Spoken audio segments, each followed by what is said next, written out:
Aujourd'hui, vous allez pouvoir découvrir le parcours de Yaël Zanardi.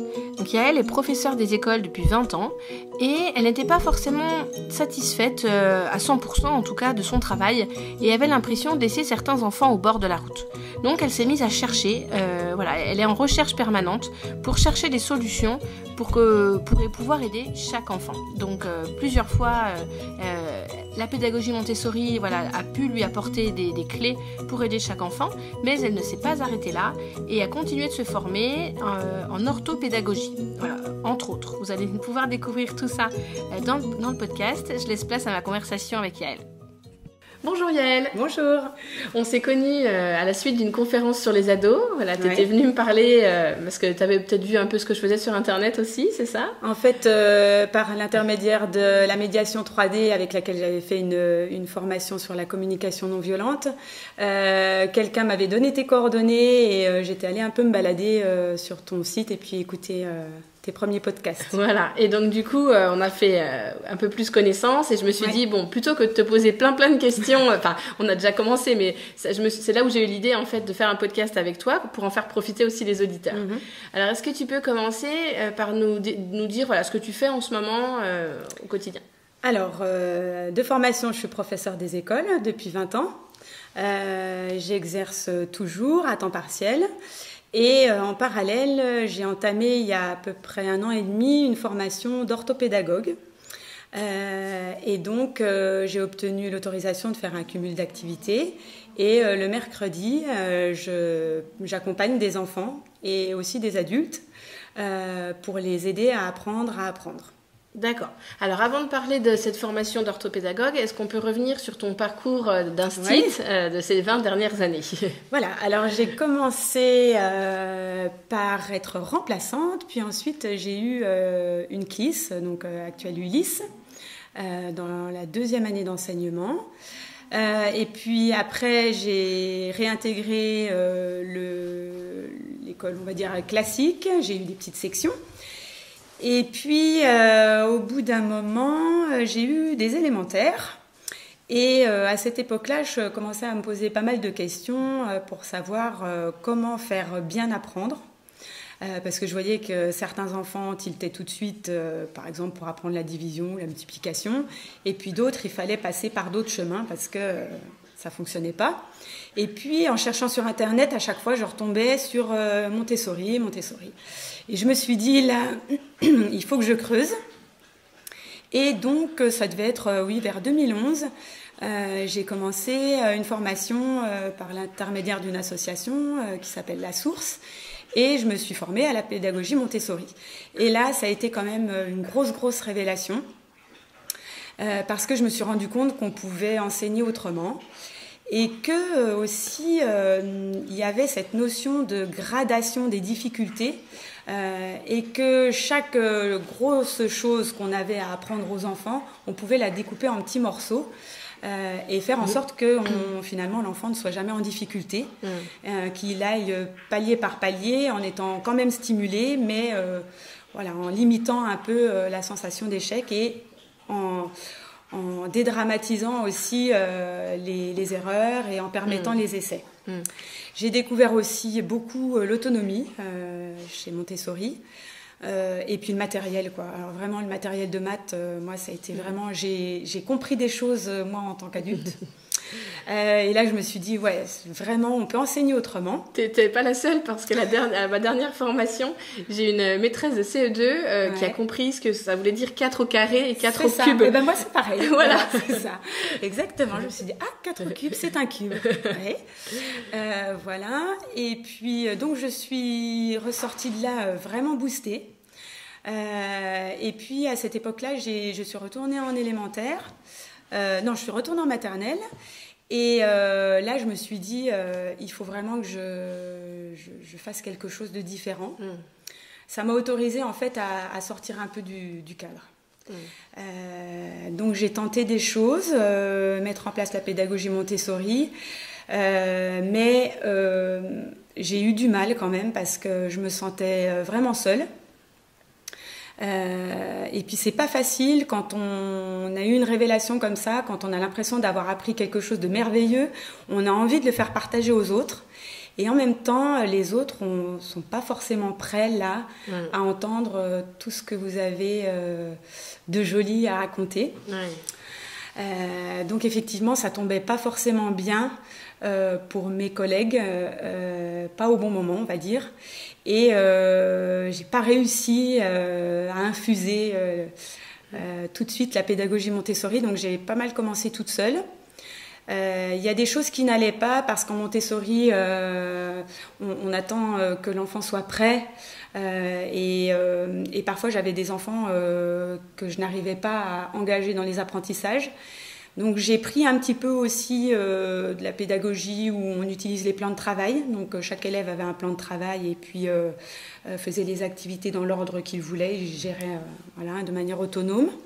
Donc ça fonctionnait vraiment bien et c'était vraiment le moment où je me suis sentie vraiment le mieux. Le plus en alignement avec ce que je voulais. Et puis, les ATSEM qui venaient dans la classe disaient vraiment que les enfants étaient autonomes. Et puis, chaque enfant s'y retrouvait quand même parce que j'avais des moyens grands. Et puis, j'avais certains grands qui piochaient dans du travail plus facile parce que c'était bien pour eux. Et certains moyens qui allaient vraiment vers des choses plus difficiles, qui étaient plus du niveau de grande section. Et vraiment, je trouvais que le cerveau de chacun avait vraiment de quoi se nourrir. Donc ça, c'était chouette.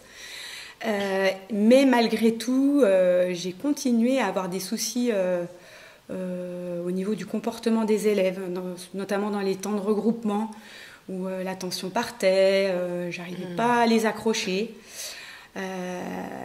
Et puis j'étais très en colère en fait. Je sentais que moi je montais dans les tours dès qu'il y avait trop de bruit. J'avais quand même des soucis de gestion de classe. Et là j'ai fait la formation de communication non violente. Et puis j'avais des enfants en bas âge, donc ça m'allait bien aussi. Donc là j'ai à nouveau appris des choses qui m'ont beaucoup servi. Les 3 modules de base, c'est ça ? J'ai fait parler pour que les enfants écoutent. Ah oui. Et j'ai fait jalousie et rivalité entre frères et sœurs. D'accord. Avec l'association Médiation 3D. Voilà, c'est ça. Donc là j'ai appris des choses aussi, mais j'étais quand même encore frustrée le soir de me dire bah oui, lui je l'ai encore pas aidé aujourd'hui, il avait besoin de moi mais j'avais pas de temps. Comment je pourrais faire encore autrement pour améliorer ça, plus prendre en compte les spécificités des enfants, mieux m'adapter peut-être à leur profil, mieux comprendre comment ils fonctionnent.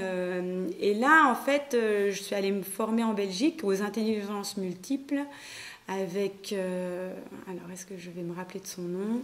C'est les octophones. C'est le nom de l'organisme. Voilà, et c'est une enseignante belge qui est à l'origine de ce programme-là. Et donc, chaque intelligence, c'est les intelligences de Gardner, sont représentées par des petits bonhommes. Donc, c'est une manière de vulgariser, en fait, cette théorie-là. Et cette formation qui a duré 3 jours, pareil. Alors là, vraiment une vraie révélation. Alors, pas tant pour les intelligences multiples, parce que là, j'ai pas vraiment accroché, moi, personnellement. Mais par contre, il s'est dégagé quelque chose de cette formation, c'était vraiment chouette. Humainement. Dans le groupe. Et puis, oui, elle a su vraiment... c'était doux, enfin, je sais pas comment te dire. Et puis, tout le monde arrivait avec ses failles. Dire, bah voilà, moi, j'en suis là, je n'y arrive pas, vraiment ça coince. Et c'était vraiment accueilli. Et puis, j'ai découvert aussi là un petit peu de gestion mentale et de pédagogie positive. Donc, c'est là que j'ai commencé à lire un peu les livres aussi d'Audrey Hakoun et Isabelle Payot. Et donc, je suis repartie en me disant je suis en réflexion, je galère, je me sens seule, mais finalement je ne suis pas seule. D'autres galèrent, d'autres cherchent d'autres moyens d'enseigner et peut-être que finalement c'est pas si mal que ça d'être dans cette voie-là, parce qu'à un moment donné je me suis dit mais enseigne comme on t'a dit d'enseigner et ne te pose pas de questions, quoi. Mais tu pouvais pas ne pas te poser de questions, non, apparemment, vu ta personnalité. Ouais. Et puis là, j'avais atteint vraiment le point de non-retour. Je pouvais plus faire comme avant. Ouais. Voilà, donc j'ai encore ajouté des choses. Et puis il y a eu une année vraiment difficile où on a accueilli beaucoup d'enfants avec des profils particuliers, on avait des effectifs vraiment chargés. Et là, avec l'équipe, on était pas loin du craquage en fait. Et on a sollicité notre inspecteur et vraiment on ne s'est pas senti soutenu. Et là, moi j'étais vraiment pas bien. Et je me suis dit, il faut vraiment que je prenne de la distance parce que là, je vais y laisser ma santé. Donc, j'ai eu la chance de pouvoir prendre une année de disponibilité où je me suis dit, il faut vraiment que je fasse le point sur ce que je veux faire par la suite. J'étais vraiment très, très dégoûtée. J'avais vraiment envie de quitter l'enseignement. Je suis partie j'ai jeté presque l'intégralité de mes cartons de classe. Ah oui. Je me suis dit qu'il fallait aussi peut-être que je change quelque chose chez moi. Enfin, je sentais qu'aussi, moi, personnellement, il y avait peut-être des choses aussi à travailler. Et j'ai décidé d'aller voir des coachs en développement personnel pour vraiment faire le point. Et puis, avec la coach chez qui je suis allée, ça a bien matché.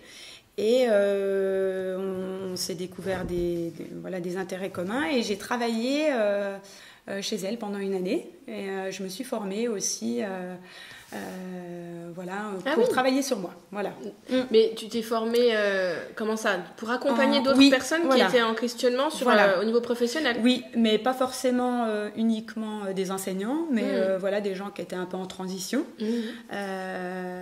Et puis, elle faisait aussi une partie de coaching scolaire, donc avec des ados qu'elles accompagnaient pour apprendre à apprendre.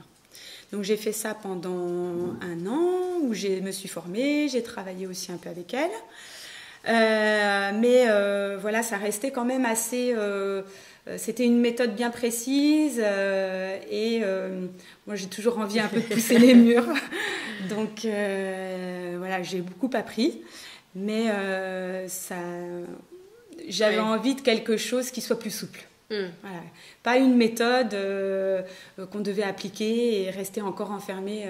Sans plus réfléchir, ça c'est pas possible apparemment pour toi. Peut-être. T'as encore envie de toujours continuer d'être en recherche, quoi. Oui, oui, c'est ce que on disait sur l'expression que tu emploies d'enseignant-chercheur. Ça me convient bien parce que je pense qu'en fait on n'a jamais fini d'apprendre et puis qu'apprendre c'est vraiment important dans la vie.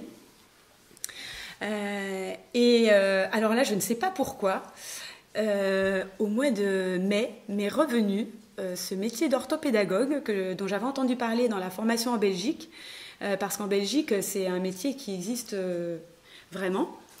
Et donc, ce sont des gens qui font partie d'une équipe pluridisciplinaire, un peu comme les RAZ, enfin j'imagine ça un peu comme les RAZ chez nous. Il y a aussi des orthopédagogues qui exercent en cabinet. Donc il y a les deux structures, un peu plus, je dirais, publiques et puis plus privées. Et je ne sais pas pourquoi. Alors j'avais mis ça de côté, ça m'intéressait bien quand j'étais en Belgique, mais mes enfants étaient trop petits, la formation était à Paris, ça collait pas pour moi. Et là, en mai, je me suis dit, mais tiens, au fait, orthopédagogue, mes enfants sont plus grands, peut-être que je pourrais retourner là-dessus. Je cherche sur Internet et là, je vois 15 jours plus tard une formation qui commence à Lyon pendant les vacances scolaires. Et ma sœur habite à côté de Lyon.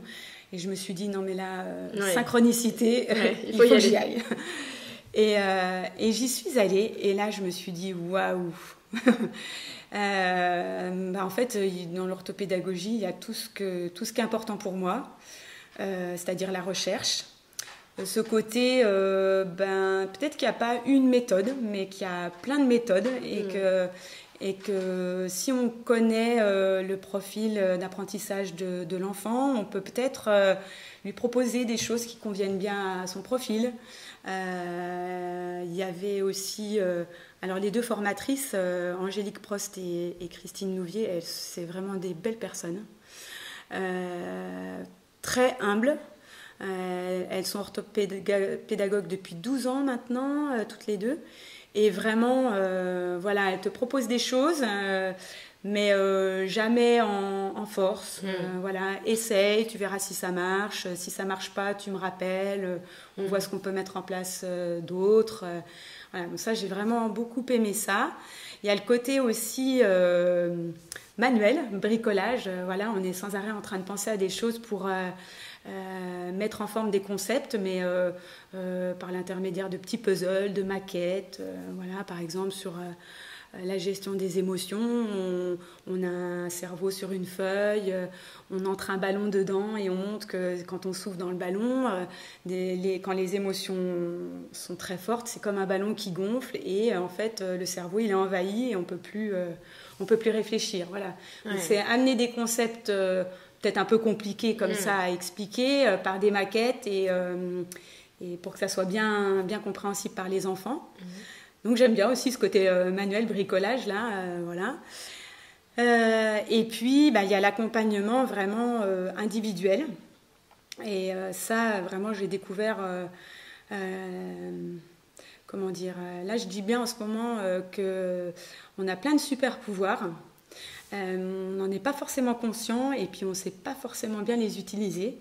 Mais que quand on découvre que tout ça existe et qu'il y a moyen de les développer, chez les enfants, ça crée des déclics vraiment très très chouettes. Oui, donc là en ce moment, je m'occupe d'un enfant qui est dysphasique. Donc lui, il est dysphasique mnésique. C'est-à-dire qu'il n'a pas vraiment de mal à parler, mais par contre, il peut oublier des mots. Donc, par exemple, s'il veut parler d'une maison, il connaît très bien ce que c'est qu'une maison, mais le mot ne lui revient plus. Donc, ça engendrait des petits soucis au niveau des récitations de poésie. Et donc, on a pas mal travaillé avec lui sur plusieurs notions. Et en fait, à un moment donné, il a dit « Mais ça y est, j'ai compris comment il fallait que je fasse. » Et là, je pense que je vais y arriver. Et alors, il a eu une super note, hein. Donc, peu importe la note, hein, mais il a réussi, quoi. Il a réussi et il a fait envoyer un message à sa maman pour me dire j'ai réussi, j'ai eu 18, je suis trop fort. Voilà. Et ça, c'est des moments vraiment magiques. Voilà. Moi, c'est ça. Développer les potentialités, ça me plaît.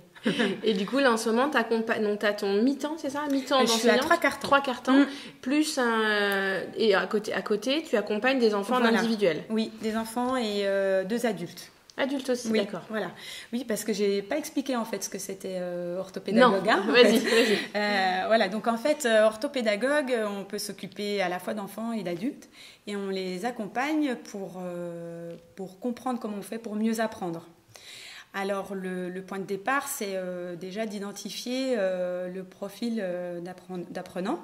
Donc, on a un test qu'on utilise qui est issu du travail de chercheurs québécois. Et à partir de là, on voit comment un peu fonctionne le cerveau de l'enfant par défaut, quoi. Après ça, on observe aussi le fonctionnement des fonctions exécutives chez l'enfant. Donc, c'est beaucoup basé sur les fonctions exécutives. Ça me plaît, ça. Voilà. Tu peux en parler pour les auditeurs qui ne connaissent pas, parce que voilà. j'ai l'impression que c'est très peu... Enfin, Céline Alvarez en parle beaucoup, mais alors, dans son deuxième livre, voilà, à Parel, oui. Je pense qu'il y a plein d'enseignants qui ne connaissent pas, donc voilà. Si tu peux en parler. Alors, la définition des fonctions exécutives varie un peu d'un auteur à l'autre. Moi, je dis ce que j'ai appris dans ma formation. Elles englobent aussi la régulation des émotions, ce qui n'est pas forcément contenu normalement dans les fonctions exécutives. Mais c'est un peu en fait toutes ces compétences transversales qu'on met en œuvre, peut-être même sans s'en rendre compte, pour être un bon élève ou un apprenant. Voilà. Mais même en tant qu'adulte. Oui, même dans la vie de tous les jours. Pour gérer un projet, il y a toutes ces compétences transversales qu'on met en œuvre au-delà des contenus. Voilà. Donc, on ne s'intéresse pas du tout au contenu. Je ne vais pas faire du soutien scolaire sur une notion. Par contre, je vais travailler toutes ces compétences transversales qu'on utilise pour arriver à nos fins. D'accord. Donc, on commence par déjà apprendre à l'enfant un peu des bases sur le cerveau pour bien comprendre comment ça fonctionne, ce qui s'y passe, parler de la plasticité cérébrale, des étages du cerveau où il y a tout ce qui est émotionnel, tout ce qui est cognitif. Et puis ensuite, on apprend aux enfants tout ce qui est régulation, donc c'est ce dont je parlais à l'instant, la régulation du stress, la régulation de l'impulsivité, pas rouler trop vite, rouler à la bonne vitesse. Parfois, des activités qu'on maîtrise, on peut rouler vite. D'autres, quand on est en début d'apprentissage, il faut rouler beaucoup moins vite, puis de plus en plus vite au fur et à mesure de l'apprentissage. Certains élèves aussi ont de l'impulsivité quand ils démarrent trop vite une tâche. Voilà, c'est un problème. Hop, je sais comment faire, je fonce. Sauf que il fallait un petit peu réguler et mieux lire le texte parce que peut-être j'ai pas mis la bonne opération finalement. Voilà, donc c'est ce contrôle-là aussi, un peu de rétro-contrôle, on va dire, contrôle sur ce qu'on a fait juste avant. Régulation des émotions et puis aussi réguler tout ce qu'on appelle la flexibilité mentale. Donc pareil, là on a une image, c'est cerveau caillou contre cerveau élastique. En fait, parfois, quand on veut résoudre un problème, on a une stratégie qu'on utilise et on va avoir du mal peut-être à comprendre que le copain il n'utilise pas la même stratégie que nous, mais que finalement il va aussi lui arriver au résultat. Et on s'obstine à vouloir toujours utiliser sa stratégie, donc on est comme le caillou bien dur. Parfois dans la vie il faut apprendre aussi à être plus élastique et à aller voir si les stratégies des copains sont pas plus efficaces, plus rapides et que finalement elles nous conviennent peut-être aussi mieux. Une fois qu'on a travaillé cette partie régulation, on va sur l'attention. Qu'est-ce que l'attention ? Ça veut dire quoi être attentif ? Parce que quand on est maîtresse, on dit tout le temps mais concentre-toi, sois attentif. Mais finalement, on leur dit pas comment faire. Voilà, c'est comme en Montessori. Vous dites de déplacer une chaise sans faire de bruit, mais est-ce qu'à un moment donné, vous leur avez appris comment on déplace une chaise sans faire de bruit ? Voilà, là c'est pareil. L'attention, qu'est-ce que c'est être attentif ? Où ça se passe dans le cerveau, alors c'est très imagé, hein. Et comment on peut avoir le contrôle là-dessus. Parce que l'idée, c'est d'arriver à reprendre le contrôle de sa vie mentale et de piloter son cerveau. Voilà, c'est ça, hein, l'idée. Ensuite, on parle de l'activation, c'est-à-dire de la mise en route du moteur pour faire l'activité. Parce qu'il y a des enfants qui n'ont pas de problème d'attention, mais par contre, ils ne se mettent pas du tout en route. Alors, ça a à voir aussi un peu avec la motivation. Donc, on essaye aussi de leur apprendre à reprendre le contrôle là-dessus. Ensuite, on a une partie qui parle de la mémoire. Alors, la mémoire, qu'est-ce que c'est, encore une fois ? On parle aussi beaucoup de ce qui se passe à l'intérieur de notre tête quand on mémorise. Donc, on revient sur la petite voix intérieure qui nous aide à mettre en mémoire. Les images aussi, donc ça, moi je trouve qu'en tant qu'enseignante, on ne peut plus passer à côté de ça. Se faire des images dans la tête, ça marche pour tout, c'est important pour tout. Pour la lecture, si on ne se fait pas d'images, et il y a plein d'enfants qui ne se font pas d'images, ça altère la compréhension. Si on ne se fait pas d'images aussi pour résoudre des problèmes, ça altère aussi la compréhension. Et ça, en fait, il y a plein d'enfants qui n'en sont pas conscients. Qu'il existe une vie à l'intérieur, qu'on peut se faire des images, des films, ça peut être en couleur, en noir et blanc, on peut ressentir aussi de la chaleur, enfin vraiment il y a un monde intérieur qui est selon moi important de cultiver, et puis de mettre tout ça en phase, la petite voix, les images, les vidéos, et de s'en servir pour que la mémoire soit efficace. Et puis, en dernier lieu, parce qu'en fait, là, ce que je vous ai présenté, c'est assez chronologique. Et en dernier lieu, on s'attaque à tout ce qui est planification, anticipation. Et ça met en œuvre tout ce qui a été vu avant. C'est-à-dire que si au niveau de la régulation émotionnelle, on n'est pas OK, la planification, elle risque de ne pas être OK non plus. Si l'attention, l'activation n'ont pas été travaillées en amont, ça risque aussi de bugger à un moment donné. Donc ça, c'est vraiment anticipation, planification, c'est des tâches assez complexes, quoi. Et tout ça, je l'ai travaillé dans la formation d'orthopédagogue. Et aussi dans un module de spécialisation qui est aussi dispensé par le même organisme qui est l'Union des orthopédagogues de France. Si vous voulez aller voir le site internet, il y a plein d'infos dessus. Et ce module de spécialisation, c'est un module de pédagogie par le jeu. Donc c'est une Québécoise aussi qui est venue nous faire cette formation-là, qui a un dynamisme incroyable. Et puis pareil, très humble, beaucoup dans le partage. Mais alors un partage, tout ce qu'elle a fait, elle a partagé. Et donc toute cette ligne-là que je viens de vous exposer, moi je la travaille avec des jeux de société. Et on transfère ensuite ce qu'on a été capable d'apprendre dans le jeu de société aux activités quotidiennes, aussi bien à la maison qu'à l'école ou dans d'autres domaines, le sport, etc. Donc c'est super intéressant. Donc moi j'ai mis des smart games dans la pièce des ateliers. Voilà, je me suis dit bon parce que moi les ateliers que je propose c'est des ateliers Montessori et du coup je me suis dit bon, Maria Montessori ne parlait pas de smart games, bon ça n'existait pas à l'époque, mais quand j'ai vu l'intérêt par rapport justement aux fonctions exécutives, je me suis dit bah oui, je les mets, je prends une étagère pour en mettre parce que c'est super important quoi. Ouais. Et en fait, ce qui est sympa aussi, c'est en tant que maman, voilà, maintenant j'utilise aussi les jeux que j'ai en accompagnement avec mes enfants. Et en fait, ça permet de travailler plein de belles choses, mais sans vraiment s'en rendre compte. C'est ça. Et puis en partageant vraiment des bons moments, parce que alors ce sont des jeux du commerce, hein, vraiment, mais il y a des perles. Hein. Il y a vraiment des jeux où on sent que le cerveau chauffe, quoi. Et vraiment, c'est intéressant. Et je trouve que ça serait hyper intéressant qu'en maternelle, les enseignants aient beaucoup plus de jeux, des temps de temps où ils jouent avec les enfants. Parce que, comme tu dis, ils développent plein de compétences. Et je pensais au Uno quand tu parlais de flexibilité mentale. Bon, je pense que tout le monde connaît la règle. Hein. Voilà, on a des cartes et soit on met une carte de la même couleur, soit une carte avec le même chiffre. Puis voilà, il y a d'autres petites règles. Et une enfant de 8 ans, un jour, je l'ai observée jouer et elle restait bloquée sur la couleur. Et donc voilà, on peut se dire à 8 ans, c'est bon, il n'y a plus de soucis. Mais non, en fait, avant, je l'aurais regardé jouer au Uno, j'aurais pas réagi. Mais comme j'avais cette connaissance de la flexibilité mentale, je me suis dit, non mais là, elle reste bloquée sur la couleur, elle pense pas à regarder le chiffre, ou inversement. C'est vraiment un jeu qui peut beaucoup lui apporter, quoi. C'est ça. Et en fait, d'avoir cette... alors, c'est présenté sous forme de ligne, c'est pour ça que je visualise la ligne. Maintenant, c'est vrai que quand je vois quelqu'un, un enfant ou un adulte, je vois sa ligne à côté. Et je me dis, alors lui, tiens, là, il y a à travailler, là, il y a à travailler. Et effectivement, quand tu sais ça, tu ne vois plus les gens de la même manière et tu ne vois plus non plus ce que tu vas leur donner de la même manière. J'ai l'impression de beaucoup plus cibler. Parce qu'avant j'avais une impression globale de la personne, alors que là j'ai vraiment comme si je scannais, si tu veux, chaque fonction exécutive et que je me disais, voilà, par exemple pour le petit qui est dysphasique, je sais qu'au niveau anticipation, planification, il n'a aucun problème. Donc je sais que c'est pas là que je vais aller.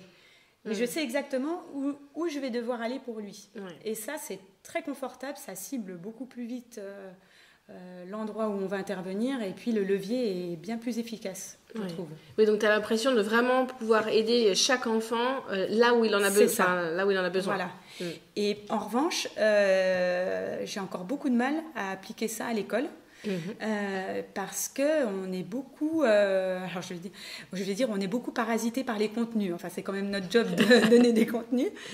Mais que finalement, alors Céline Alvarez, elle en parle dans son deuxième livre, finalement, on se rend compte que ceux qui réussissent le mieux dans la vie, c'est ceux qui ont des fonctions exécutives qui fonctionnent super bien. Donc en fait, on n'est pas du tout dans les contenus. Et ça, c'est un peu comme si c'était la base, enfin ça devrait être la base, les fonctions exécutives, aider les enfants à les développer. Et peut-être que même dès la maternelle, on se focalise trop vite sur les contenus et que les contenus ne passent pas aussi bien qu'on aimerait qu'ils passent parce qu'on n'a pas travaillé la base, les fonctions exécutives. Oui, mais encore faut-il en être au courant. Voilà. C'est ça, donc je ne jette pas la pierre parce que je pense que si on le savait, on mettrait d'autres choses en place. Encore qu'on est beaucoup... c'est vraiment un obstacle, ces programmes pour ça, parce que tu es quand même tiraillé entre te dire il faut que je prenne du temps pour travailler ces fonctions exécutives, que je libère des créneaux, mais que ces créneaux-là, c'est ceux que je n'utilise pas pour autre chose. Donc, alors... il va se passer quelque chose, sûrement. Quelque chose va évoluer là-dedans, probablement. Mais moi, j'ai encore vraiment du mal J'ai aussi beaucoup de mal parce que il y a le groupe. Donc, c'est plus facile quand c'est un élève. Mais c'est vrai que je pourrais dire, tiens, je fais passer la ligne à tout le monde.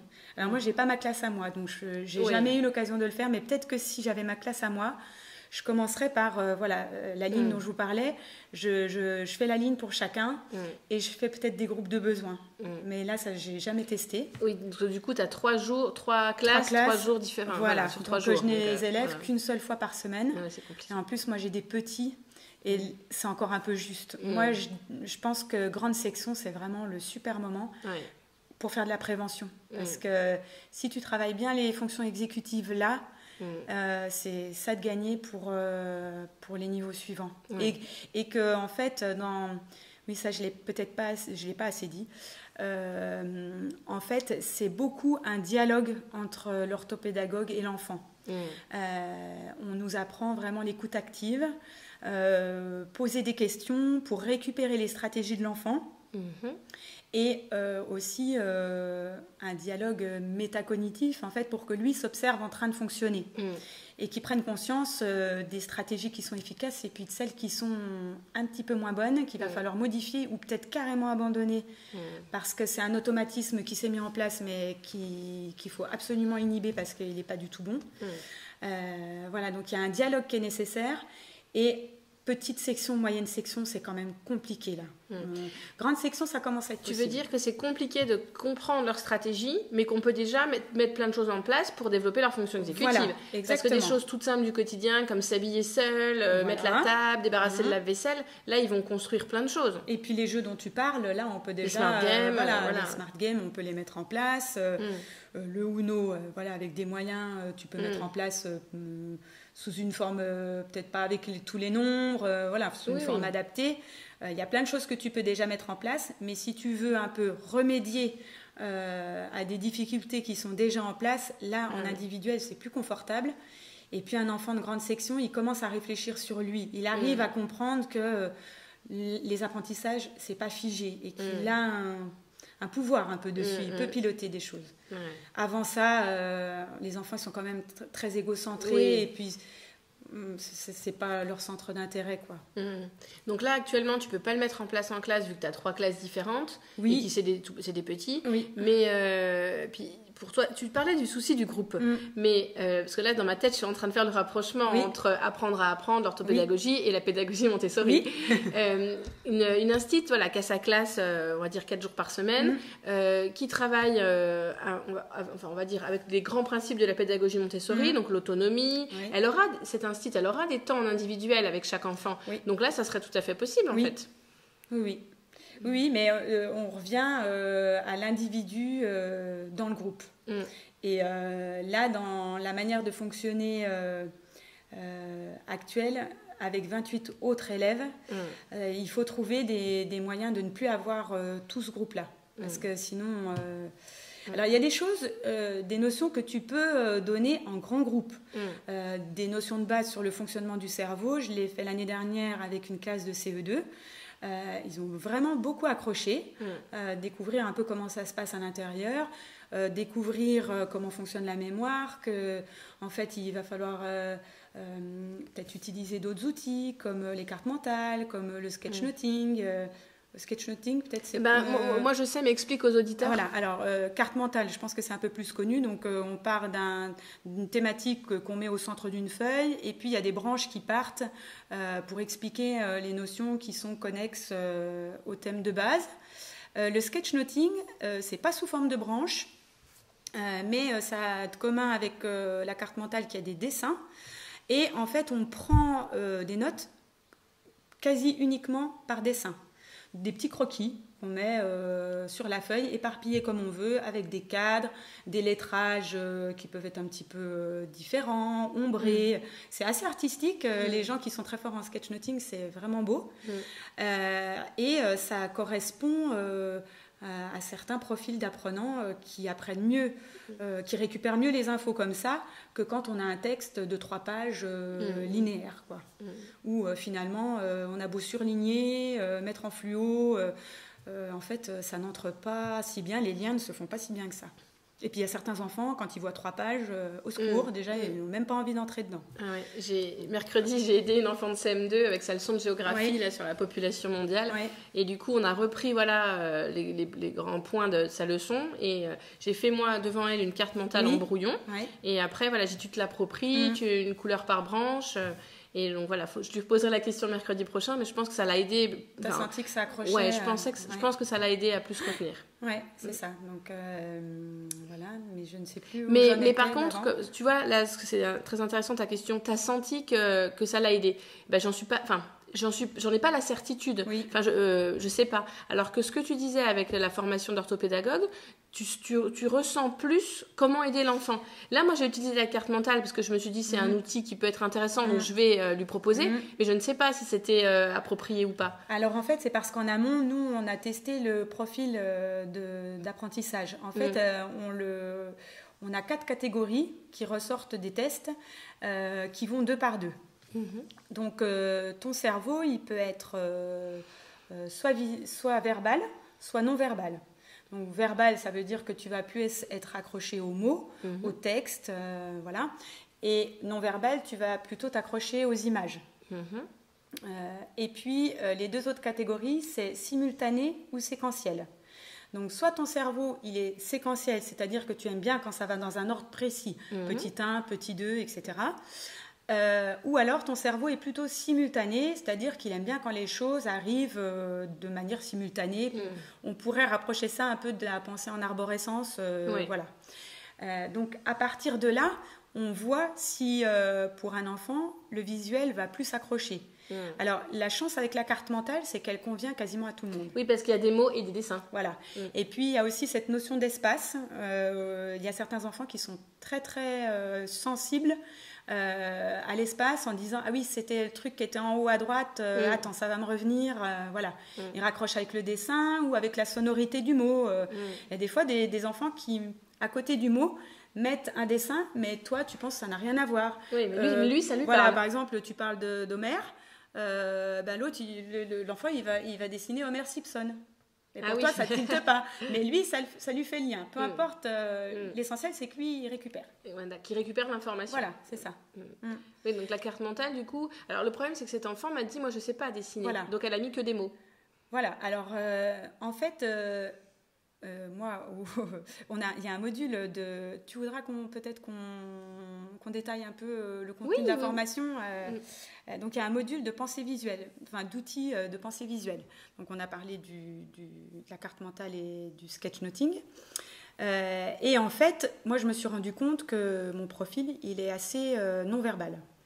Et que c'est sûrement pour ça qu'au lycée, les leçons d'histoire géo, vraiment, j'ai vraiment peiné.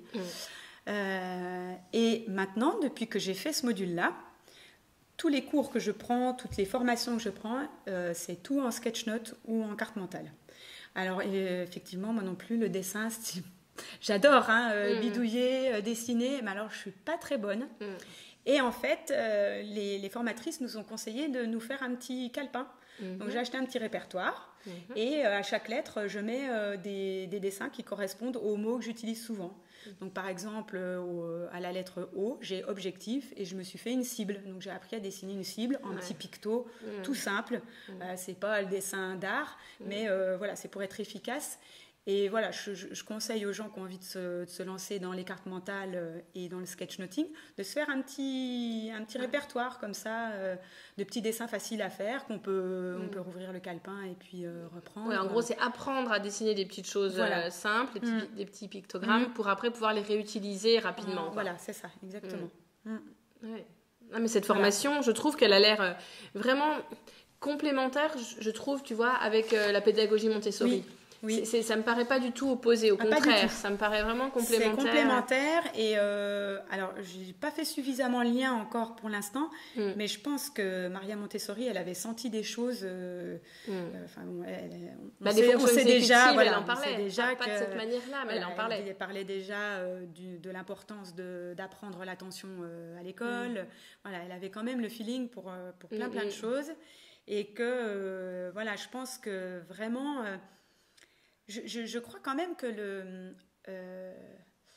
en avoir connaissance, ça te permet de mieux t'en servir. C'est ça. Mais j'avais lu une étude là-dessus, j'ai plus les chiffres en tête, mais en tout cas, ça a été prouvé que pour les enseignants, mieux connaître le fonctionnement de leur cerveau, ça les aidait à enseigner, et que pour les enfants, mieux connaître le fonctionnement de leur cerveau, ça les aidait à apprendre. Voilà. Et ça a été prouvé maintenant. Donc, sans rentrer vraiment dans les détails à fond, mais comme ce que tu disais, voilà, connaître un peu comment notre cerveau fonctionne, la mémoire et tout ça, je pense que là, ça devient indispensable aujourd'hui.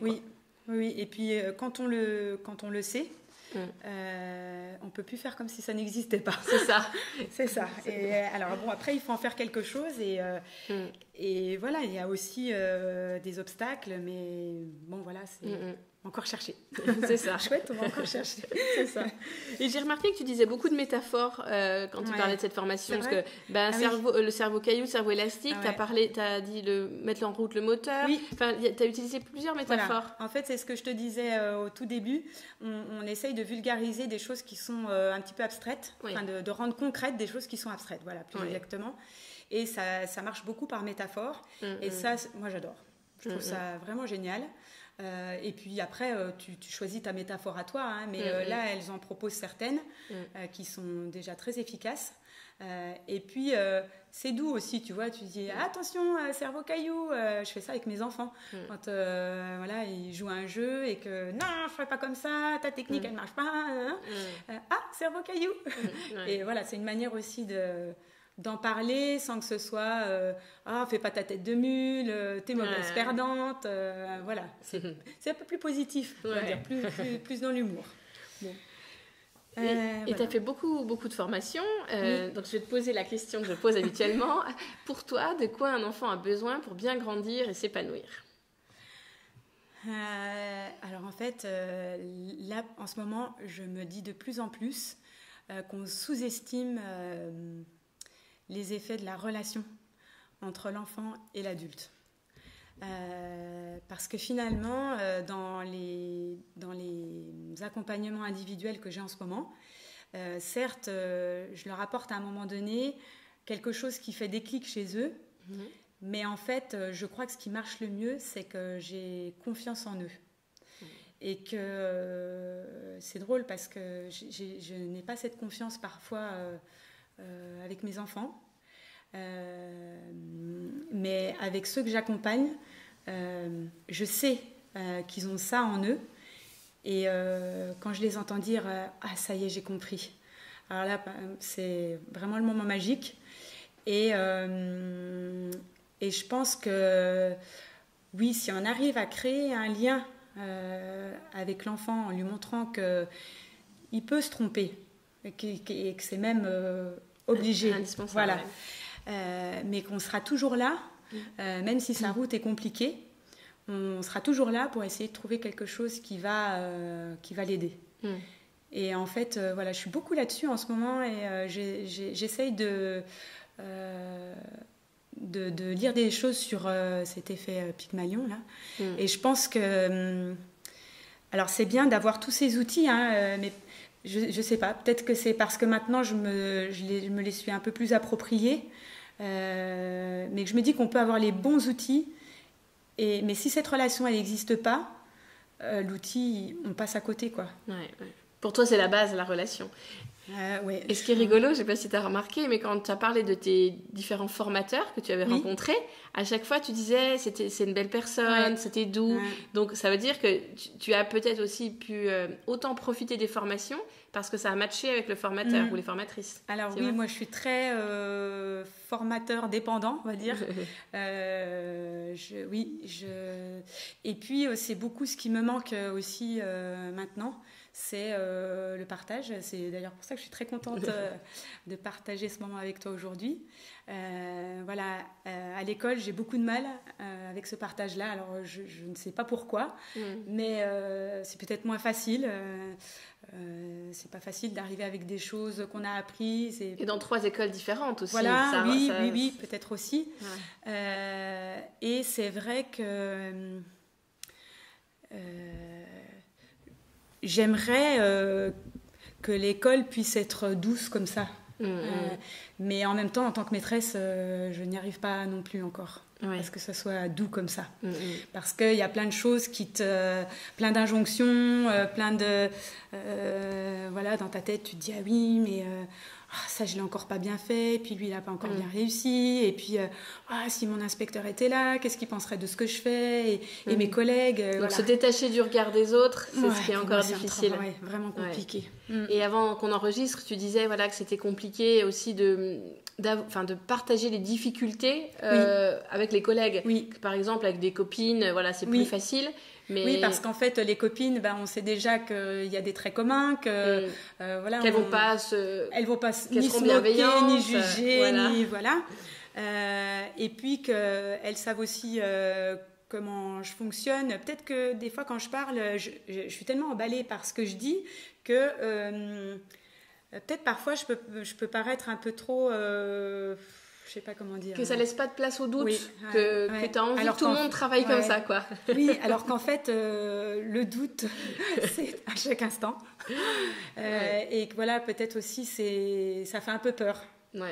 Donc, ça facilite pas le partage avec des gens qui me connaissent peut-être moins. Voilà. C'est rigolo parce que moi aussi, mes premières années dans mon ancienne école, j'ai pas forcément su communiquer parce que j'étais tellement emballée. Mais d'un autre côté, j'avais pas encore testé, donc je pouvais pas dire ça marche, essayer. Mais la façon dont j'en parlais, ça laissait... Voilà, c'est exactement ce que tu décris en fait. On a envie que les gens nous suivent. Et ils sont pas forcément prêts à nous suivre à ce moment-là. Non, c'est pas forcément. Voilà, toi t'arrives avec ton truc, mais eux, ils sont peut-être à milieu de ça et puis ils sont peut-être en train de s'intéresser à un autre sujet qui est super intéressant et ça rentre pas non plus dans leur emploi du temps. Voilà, donc c'est. Ouais, c'est vrai que la relation, c'est important. Eh ben super. On va terminer le podcast avec mes 3 questions habituelles. Est-ce que tu aurais un coup de cœur ou un coup de gueule à partager ? Ah oui, alors on en discutait. J'hésitais beaucoup entre coup de gueule et coup de cœur. Alors, j'ai quand même un coup de gueule. Je vais essayer de le faire gentiment. Oui, je trouve que on manque de soutien dans l'éducation nationale, que il y a plein de choses à faire, mais qu'on s'en donne pas forcément les moyens. Voilà, Céline Alvarez, elle impulse des choses qui sont intéressantes à entendre. Je ne sais pas si notre hiérarchie les entend vraiment. Peut-être qu'elle les entend, j'espère. En tout cas, ça va impliquer un énorme changement au niveau de la formation des enseignants, du changement des mentalités, de changement de tout le confort, on va dire, qu'on s'est créé en classe. Et ça, sans accompagnement, ça va vraiment être dur parce que ça chamboule quand même. Hein. Enfin, je sais pas, toi, t'en es aussi témoin. Voilà, une fois qu'on sait ça, qu'est-ce qu'on en fait et comment on le fait Et je pense moi je dis souvent qu'on aurait besoin dans les écoles de coachs qui fassent de l'analyse de la pratique, qui nous aident à avancer, qui nous permettent aussi de mieux communiquer, hein, parce que voilà, on disait c'est pas facile la communication. Et voilà, ça serait ça mon coup de gueule, c'est que si vraiment on pense que l'éducation c'est important, il faut s'en donner les moyens. Et ben tu vois, analyse de pratique, c'est un terme que j'avais oublié parce que je pense qu'on utilisait celui-là en formation au début. Et en fait, alors sans mettre ce mot-là, c'est exactement ce que j'ai envie de faire en ce moment en fait. C'est aller dans des écoles et accompagner ce changement, tu vois, de personnes qui sont formées, qui sont en train de se former et les aider, pas juste les former moi à la maison en amont, mais après les accompagner dans la transition parce que 3 jours de formation, ça peut pas suffire quoi. Oui, et puis après, quand tu te retrouves tout seul, hein, c'est ce qu'on se disait, c'est quand même angoissant. Est-ce que je fais les bons choix ? Oh là là, je suis en train de tout casser, mais est-ce que je vais y arriver ? Voilà, donc oui, tu parles aussi de relations. Hein, c'est vrai que moi, c'est important aussi. Vraiment. Et donc ça, c'était mon coup de gueule, on va dire.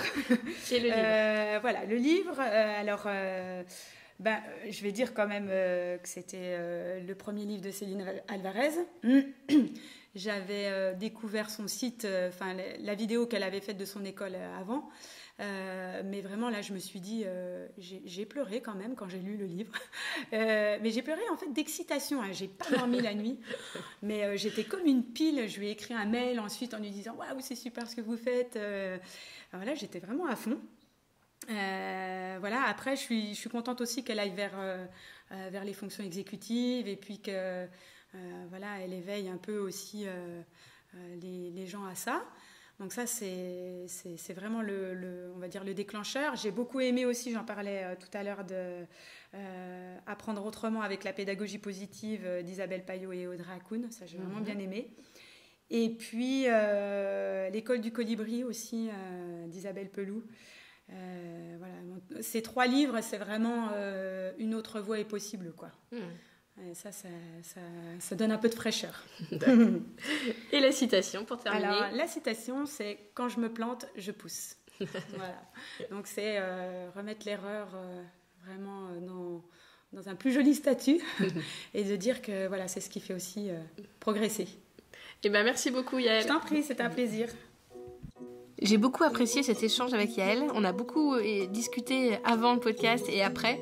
Voilà, si seulement tous les professeurs des écoles étaient comme elle, en recherche permanente, toujours à la recherche d'outils et de solutions pour pouvoir aider chaque enfant, ça serait super. Donc j'espère que ce podcast vous a plu aussi et vous ouvrira encore de nouvelles portes, de nouvelles réflexions. N'hésitez pas à laisser un commentaire et voilà, si vous n'avez pas envie de vous embêter à laisser un commentaire sur Apple Podcast, vous pouvez quand même m'aider à le faire connaître en cliquant sur les étoiles, toujours Apple Podcast, ou en parlant autour de vous. Voilà, en espérant que ça puisse permettre aux gens de découvrir ce podcast et si ça peut les aider dans leur quotidien, ça sera super. À vendredi prochain.